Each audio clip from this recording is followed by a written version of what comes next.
हे guys, hello everyone, welcome back to my channel ज्याचं नाव आहे ज्योती नितीन नेवरेकर ब्लॉग्स. तर लाईट गेलेली आहे आणि आत्ताच हेअर वॉश केला आहे, त्याच्यामुळे केस थोडेसे ओले आहेत म्हणून सुकायला ठेवलं. आणि आज मी मस्त बेत बनवणार आहे, कारण एवढ्या दिवसानंतर नॉनव्हेज बनत आहे घरामध्ये गणपती बाप्पाच्या विसर्जनानंतर.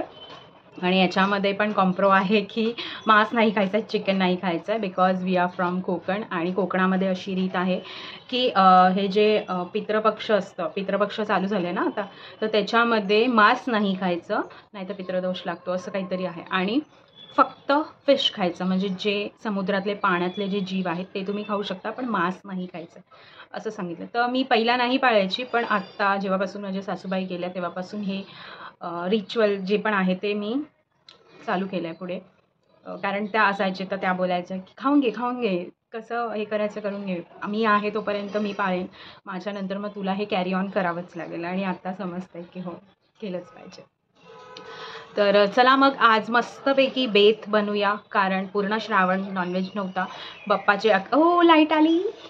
बाप्पाचे 11 दिवस नॉनव्हेज नव्हता आणि आता पितृपक्ष चालू झाले आहेत. तर आज घरामध्ये बनणार आहे नॉनव्हेज मॉर्निंग टू इव्हनिंग. तर चला मग बघूया काय काय बनतंय. Let's begin. Come on. तर चला वळूया नाश्त्याकडे. आणि आज काहीतरी वेगळा नाश्ता बनवायचा प्रयत्न करते. तर अंडी जे आहेत ती आणलेली आहेत, कांदा चॉप करून घेतला आहे, टमॅटोज चॉप करून घेतल्यात, कोरिअँडर जे आहे ते चॉप करून घेतलं आहे. कांदा जरा जास्त चॉप केला आहे कारण स्वयंपाकासाठी पण येईल. तर इथे 2 ते 3 कांदे चॉप केलेले आहेत ते घेतलेत. त्याच्यामध्ये 1 ते 1.5 टमाटा टाकलेला आहे, कोथिंबीर टाकलेली आहे, थोडीशी मीठ टाकते चवीपुरतं, आणि मग नंतर हळद टाकते. आणि मिरची ॲक्च्युली कापून टाकायची होती, पण तपस्याला जे आहे माझ्या तिखट मिरची आवडत नाही, प्रथाला तपस्याला दोन्ही मुलींना, त्याच्यामुळे मी मिरची टाकत नाही, थोडंसं मसाला टाकते. आणि हे टाकून सगळं मी मिक्स करून घेणार आहे.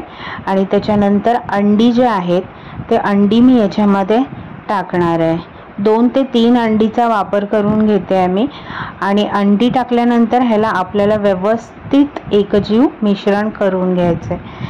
आता मी इथे तापत तवा ठेवलेला आहे आणि पाव आणलेले आहेत, तर पावाचे असे तुकडे करून घेते मी. ब्रेड आणलं तर अतिउत्तम, पण नितीननी पाव आणून ठेवलेले, तर पावनी काम चालवलं मी. तर ह्याला डिप करायचं आहे अशा प्रकारे, पुढच्या साईड आणि मागचा साईड दोन्ही साईड भिजून घ्यायचं आहे. आणि त्याच्यावरती जे टोमॅटोज आहे, कांदा आहे, तो भाजी जी आहे ती सगळी लावून घ्यायचं आहे. पर याच्यामध्ये तुम्ही भाज्यांचा अजून ॲडिशनल करू शकता, चीज थोडंसं टाकू शकता, फ्रेंच बीन्स जर मुलं तुमची खात असेल, जे भाज्या तुम्हाला असं वाटतात, गाजर आहे, तर माझ्या घरात खात नाहीत अशा प्रकारे, त्याच्यामुळे मी याच्यामध्ये टाकलेलं नाही आहे. पण जर तुमच्या घरामध्ये खात असतील तर तुम्ही त्या भाज्या त्याच्यामध्ये ॲड ऑन करून असं तव्यावरती छानपैकी फ्राय करून देऊ शकता. तर आज जरासं वेगळं बनवायचा विचार केला. अदरवाईज नेहमी भुर्जी आणि पाव बनवते किंवा अंड्याची पोळी असते, कांदा टमाटर टाकून पोळी असते. तर आज विचार केला जरासं वेगळं. ओके, तर नाश्ता आमचा झालेला आहे आणि आता मी आलेली आहे जेवणाकडे. तर खोबरं जे आहे ते किसून घेतलं आहे, 1 अख्खं नारळ किसून घेतलं आहे, 3 ते 4 कांदे कापून घेतलेत, आणि लसूण जे आहे ते घेतलं आहे, आणि अद्रक घेतलं आहे. बरं, आज जे आहे ना, मी फिश थाळी बनवण्याचा प्रयत्न करते आहे.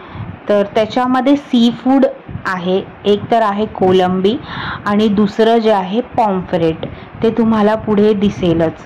तर मला खूप दिवसापासून आहे ना नितीनसाठी ते थाळी मला बनवायची होती आणि मी खूप दिवसांनी प्रयत्न करत होते, ती पण काही ना काही येत होतं. तर विचार केलं की आत्ता बनवणं हे सगळ्यात श्रेष्ठ ठरेल, कारण आता परिस्थितीच अशी आहे की चिकन आणायचं नाही आहे. अदरवाईज मग ते चिकन आणायची आणि मग नंतर सगळं मग हे व्हायचं की नाही हे बनव. त्याच्यामुळे आज स्पेशल असे दिवस आहेत जिथे फक्त मच्छी खायची आहे, त्याच्यामुळे आज विचार केला की एक छोटीशी फिश थाळी आपण बनवूया. तर कोलंबी जे आहेत ते सोलून घेतलंय आणि अद्रक लसूण आणि मिरचीचा पेस्ट पण बनवून घेतलाय. तर कोलंबीमध्ये मी टाकते सगळे मसाले, ज्याच्यामध्ये हळद, धने पावडर, गरम मसाला, चिकन एव्हरेस्ट गरम मसाला टाकते, मीठ, मिरची पावडर, अद्रक लसूणचं पेस्ट मिरचीचं आणि सगळं मिक्स करून घेते आणि त्याच्यामध्ये लिंबू टाकते. ओके, तर त्याच्यानंतर ह्याला व्यवस्थित मॅरिनेशन करून घ्यायचं आहे. बरं, आता आपल्याला हे लक्षात ठेवायचं आहे की आपण याच्यामध्ये सगळं टाकलेलं आहे, तर ग्रेव्ही बनवताना आपल्याला लक्ष द्यायचं आहे. ठीक आहे, हे घेतलं आहे मी पापलेट. याच्यामध्ये लिंबू कोळून घेतलं आहे, अद्रक लसूणचं मिरचीचं पेस्ट, मीठ, हळद, धणे जिरे पूड आणि मग त्याच्यानंतर लाल तिखट, हे सगळं टाकून व्यवस्थित जे आहे, याच्यामध्ये मी गरम मसाला नाही टाकला आहे कारण जो मी आता लाल मसाला टाकला आहे त्या मसाल्यामध्ये तो मालवणी मसाला होता, त्याच्यामध्ये सगळे गरम मसाले ॲड ऑन आहेत, म्हणून मी गरम मसाला नाही टाकला आहे. ओके, तर आता ठेवला आहे पॅन कोलंबी बनवायसाठी. कोलंबीची ग्रेव्ही बनवते मी. त्याच्यामध्ये तेल टाकलं आहे. तेल टाकल्यानंतर कांदा परतून घेतला आहे व्यवस्थित आणि 1-2 मिनटं कांदा शिजत ठेवलेला आहे. तर हा कांदा शिजून झाला आहे. आता आपल्याला याच्यामध्ये टमॅटोज ॲड करायचे आहेत आणि बाकी काही ॲड करायचं नाही आहे कारण कोलंबीमध्ये आपण ऑलरेडी सगळं टाकलं.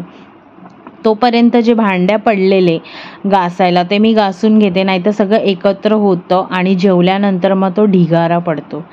आणि हा जो टब बघताय हे मी दारावरती घेतला आहे टब छोटासा, कारण मला बरं पडतं भांड्या घासायला. बरं, आता आपले कांदा टमॅटोज जे आहेत ते गळले आहेत, छानपैकी शिजलेत. कोलंबी टाकते आणि शिजत ठेवते. तर आता हे मी घेतलं आहे मिरची, लसूण, जिरे आणि एक अख्खं नारळाचं कीस.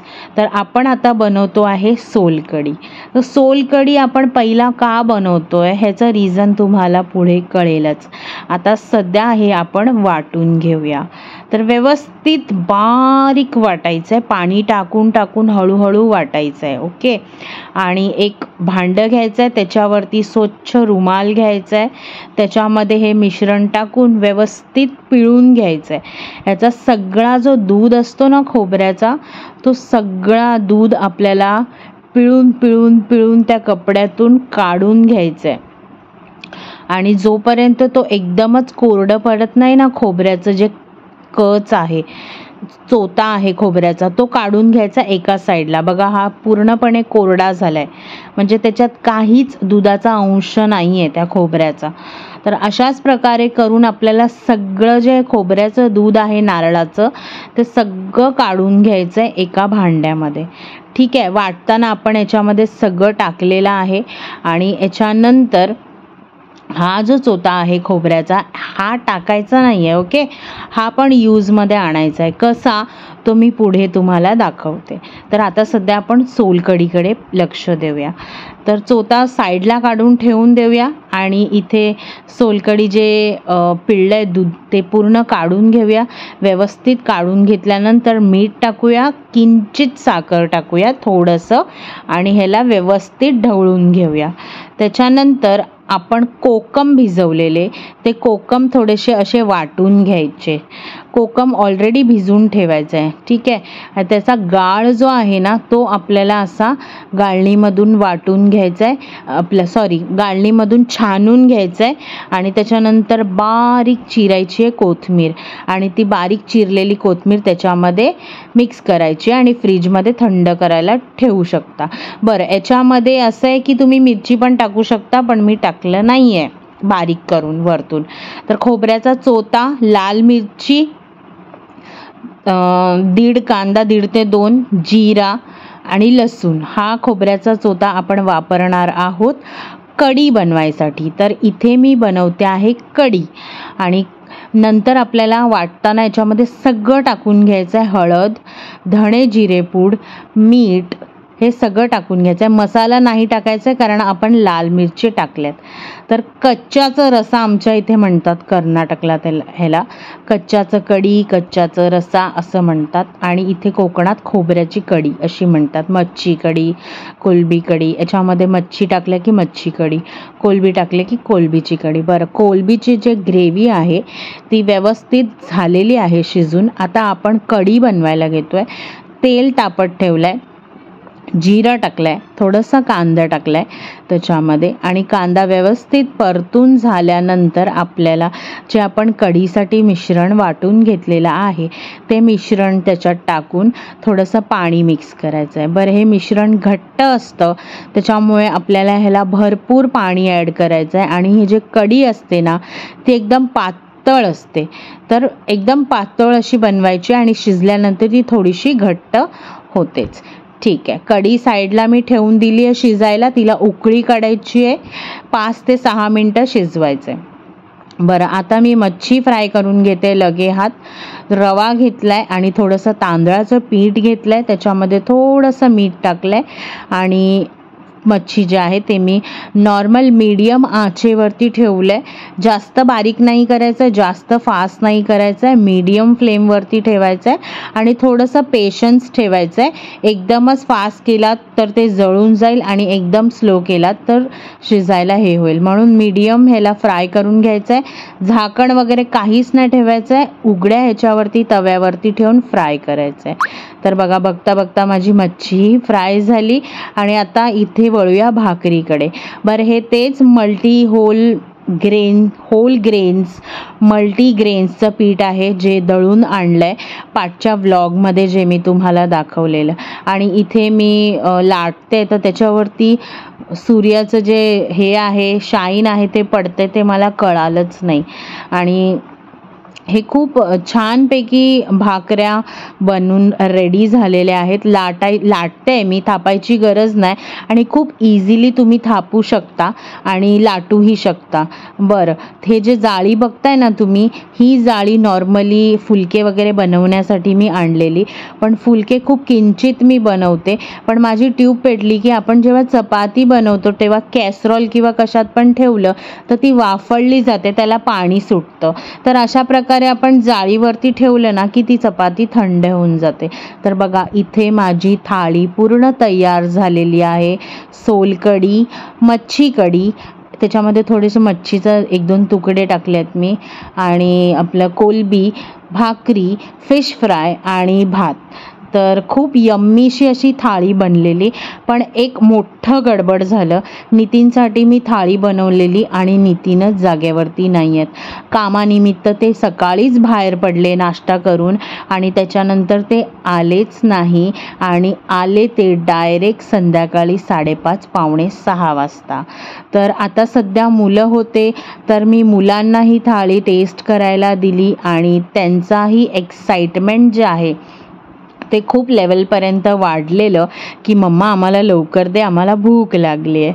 आणि काही म्हणजे बोलतात ना, आपण एवढे एफर्ट्स टाकतो आणि जेव्हा आपल्याला फॅमिली मेंबर्स एक रिझल्ट देतात ना की खूप छान झालंय, आपली मेहनत सफल होते. तर मी जेवली नव्हती, नितीनची वाट बघत बघत रुसलेली, आणि ॲट लास्ट नितीन 5:30 वाजता आले आणि माझं तोंड बघा कसं पडलंय, कारण सकाळपासून मी ते थाळी बनवण्याच्या पाठीमागे लागलेली खूप हौशेने. ते मला बोललेले की मी 2-2:30 वाजेपर्यंत येणार, पण जे माणूस सकाळचा गेलेला तो संध्याकाळी 5:30 वाजता आलाय. आणि मग तरी हे गोष्टीची खुशी आहे मला की त्यांना मी बनवलेली थाळी खूप आवडली. त्यांनी टेस्ट केली आणि मग मला बोलतात, इकडे इकडे लवकर ये लवकर ये. आणि मग मी बोली, काय झालं, ये तर खरं तुला सांगतो. आणि मग नंतर कास भरवला, बोलतात अप्रतिम झालंय आणि खूप खुश होते. तर गाईज, हा होता माझा आजचा व्लॉग आणि माझी एक प्रयत्न फिश थाळी बनवण्याची. तर आय होप सो तुम्हाला माझा हा व्लॉग आवडला असेल, आणि आवडला असेल तर नक्की लाईक, शेअर आणि सबस्क्राईब करा.